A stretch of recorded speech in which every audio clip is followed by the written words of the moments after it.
es nuestra tercera vez. Venimos acompañando como complemento con la Feria del Besugo y con la Feria del Chuletón.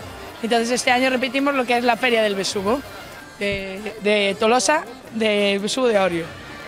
Bueno, hombre, el besugo principalmente, pero nosotros como complemento, nuestro plato estrella es el pulpo a la gallega. Después hay más modalidades como pulpo a la parrilla y otro tipo de productos, pero es el producto estrella y el besugo, como digo. El menú es poco variado, pero bastante intenso, ¿no? Se trata de traer una pequeña muestra de productos del mar de Galicia que represente la gastronomía de nuestra tierra, como es, dicho antes, el pulpo a la gallega, el pulpo a la parrilla, brochetas del mar, langostinos, navajas, cigalas y siempre regado con unos ricos vinos blancos como son en nuestra tierra.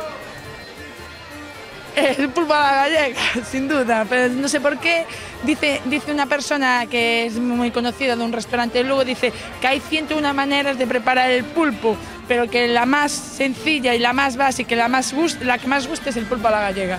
Y aquí también se nota bastante. Secretos muchos, pero que se puedan contar pocos.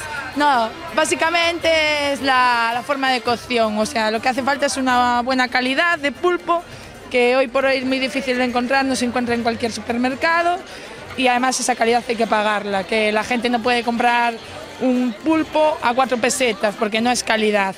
Y nada, el tiempo de reposo, o sea, el pulpo lo dejas cocer media hora en casa, por ejemplo, en agua hirviendo, pero se olvida de dejarlo reposar en su propia agua, que es otra media hora por lo menos. Entonces ahí está el truquillo, que se puede decir un poco de truco.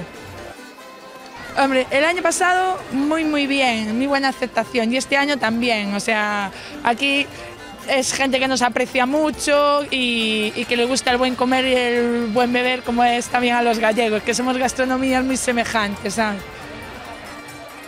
Pero, por ejemplo, hoy a la tarde estamos llenos y mañana noche y que tenemos una gran queimada popular, por cierto, y el domingo esperamos también estar a rebosar.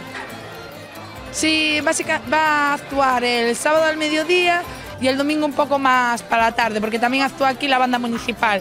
Es un grupo de la Casa de Galicia de Donosti que se llama Trisquele y que incluso dentro de sus componentes tiene varios gaiteros que participaron en un festival folclórico que hay muy famoso en Francia, que es el de Loirén, y acabaron finalistas. No llegaron a ser los primeros, pero fueron finalistas.